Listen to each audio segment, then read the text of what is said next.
Olá pessoal, aqui é o Ivan e se você não mora em uma caverna nas montanhas, certamente você já viu as notícias de que o Talibã voltou a controlar o território do Afeganistão e que hoje, no dia 15 de agosto de 2021, após uma guerra que durou 10 anos contra a coalizão dos Estados Unidos, o grupo terrorista conseguiu retomar a capital Cabul e estão novamente consolidando seu domínio sobre aquele país. E eu tenho certeza, se você mora por acaso em uma caverna nas montanhas, você já sabe do que eu estou falando, está envolvido, então não precisa nem ver esse vídeo. Sorte que a maior parte do meu público não é de terroristas talibãs. O fato é que hoje eu vou explicar para vocês o que foi essa guerra que durou 20 anos, como ela começou, quais foram seus motivos, por que os Estados Unidos não conseguiram erradicar os talibãs ao longo de 20 anos de conflito e vou explicar quais são as consequências do Talibã voltar a comandar o Afeganistão. Bom, para explicar isso a gente tem que voltar um pouco no tempo para a época da Guerra Fria, lá em 1979, quando a União Soviética decidiu invadir o Afeganistão e tomar aquele território. Vocês sabem, a Guerra Fria foi a época em que os Estados Unidos e a União Soviética estavam em conflito indireto, tentando aumentar a sua força e a sua influência no mundo para decidir quem tinha a supremacia, decidir, quem ia mandar no mundo. E o que acontece é que durante a Guerra Fria havia uma coisa chamada Guerra de Procuração, porque os Estados Unidos e a União Soviética não podiam entrar em conflito diretamente, eles usavam países menores e grupos menores para travar os seus conflitos. Porque, claro, se eles entrassem em conflito diretamente, haveria uma escalada da violência, acabariam usando armas nucleares, e aí haveria a aniquilação da humanidade, tudo aquilo que a gente já está cansado de ouvir nas aulas de história do ensino médio, né? Nenhuma novidade. Mas a guerra de procuração é uma coisa que não foi nem inventada naquela época e que nem acabou. Inclusive, hoje em dia ainda existe guerra de procuração. Por exemplo, o Irã usa o Hamas para fazer guerra de procuração contra Israel. Funciona assim: um grupo, uma potência, arma um grupo menor, um grupo mais fraco, para lutar contra outra potência. O exemplo do Hamas é perfeito. O Irã dá dinheiro e armas para o Hamas lutar contra Israel. Assim eles não entram em conflito direto. Foi o que aconteceu no Afeganistão. Os Estados Unidos deram treinamento e armas para os mujahidin do Afeganistão enfrentarem a União Soviética, da mesma forma que a União Soviética dava armas e treinamento para os Vietcongs do Vietnã enfrentarem os Estados Unidos. Inclusive é importante saber que a guerra do Afeganistão foi para a União Soviética a mesma coisa que a guerra do Vietnã foi para os Estados Unidos. Uma superpotência sendo derrotada por um bando de guerrilheiros muito menos bem equipados do que as tropas da superpotência, em menor número e, claro, com menos capacidade logística, menos suprimento.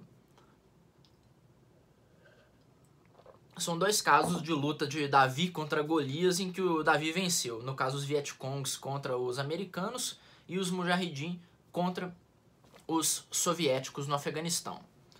É interessante vocês saberem também que a palavra Mujahidin, que são os grupos de combatentes que haviam no Afeganistão, ela significa literalmente combatente da Guerra Santa. Eu não sei se até se a pronúncia certa é Mujahidin ou Mujahidin, eu não falo árabe, mas o fato é que os Estados Unidos armaram esses grupos, deram treinamento a eles, e esses grupos que antes viviam em conflito por cada um querer impor a sua visão do Corão, acabaram se unindo quando aconteceu a invasão soviética. Eles se uniram, foram armados e aí começaram a combater os soviéticos dentro do Afeganistão. E aí vem um dos pontos mais importantes dessa guerra, que é a geografia. Aliás, de qualquer guerra, a geografia é um dos pontos mais importantes. O Afeganistão é um território montanhoso, extremamente árido, a maior parte da população vive em aldeias isoladas, e essas cavernas, essas montanhas e desertos são repletos de cavernas.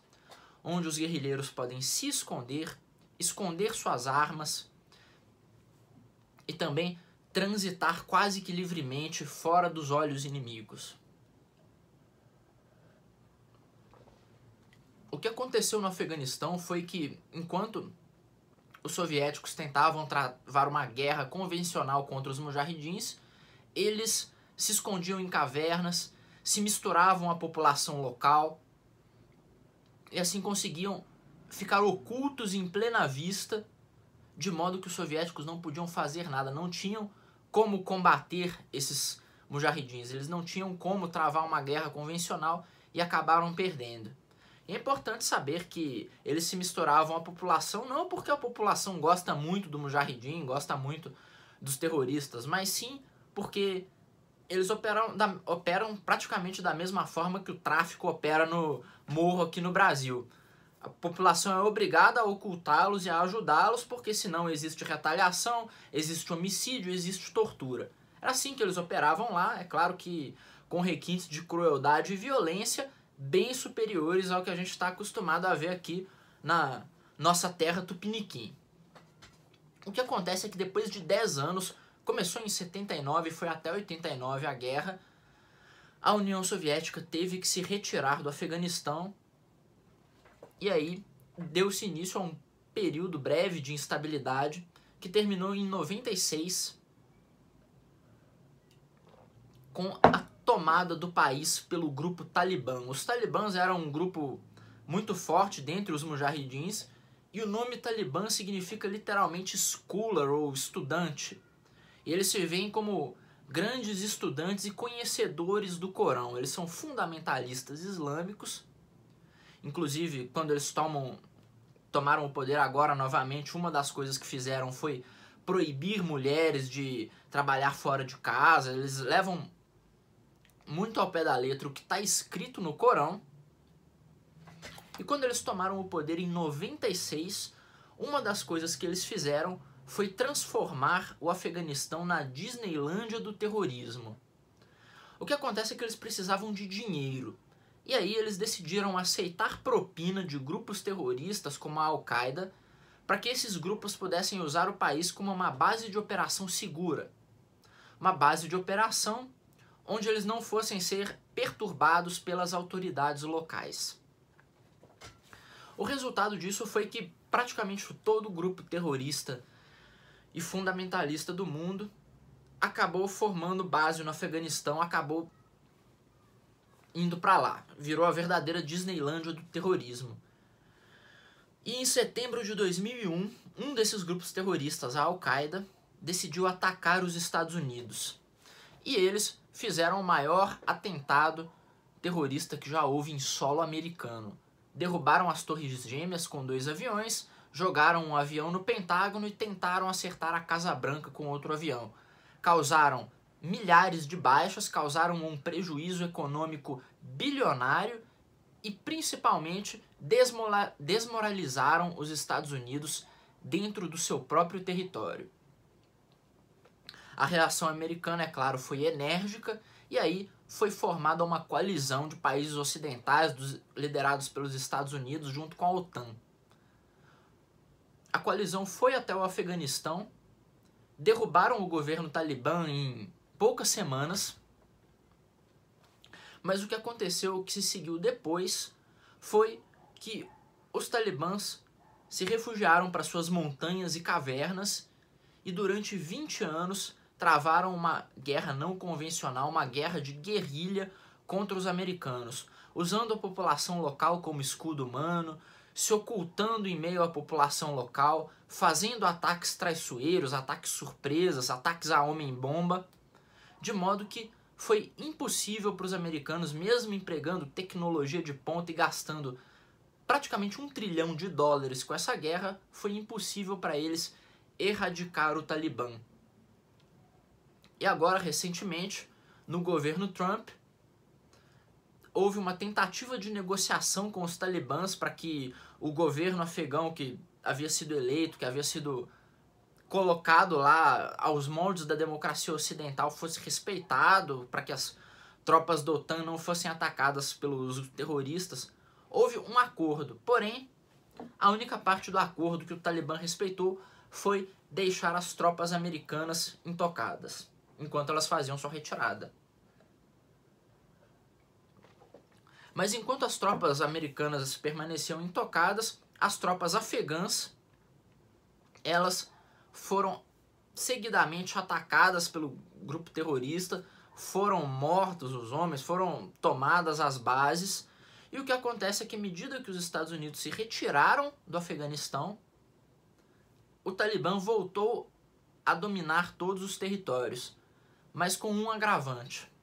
Dessa vez, eles conseguiram todo o armamento que os americanos deixaram para o governo afegão combater os talibãs. Foi assim, os americanos deixaram armamento, deixaram veículos, deixaram armas na mão do governo democraticamente eleito afegão para que eles pudessem manter o Talibã longe, para que eles pudessem consolidar uma democracia.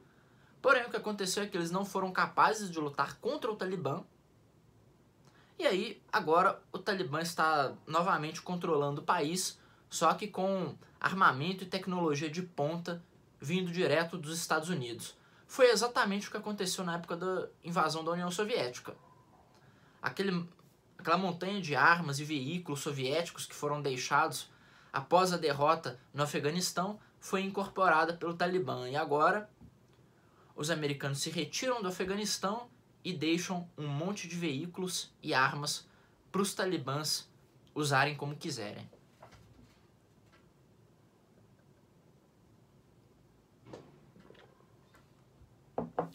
E agora a principal consequência dessa história toda vai ser o Afeganistão voltar a ser uma base de operações, voltar a ser uma Disneylândia para os terroristas do mundo todo. É o que vai acontecer e, infelizmente, os Estados Unidos gastaram milhares de vidas de soldados, $1 trilhão, colocaram equipamento na mão dos talibãs e não resolveram nada.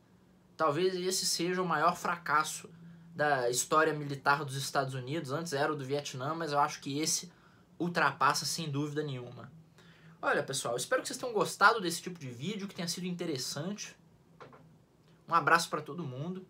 Se inscrevam no canal, cliquem no sininho e me avisem se vocês querem que eu traga mais vezes esse tipo de conteúdo. Eu acho super divertido gravar.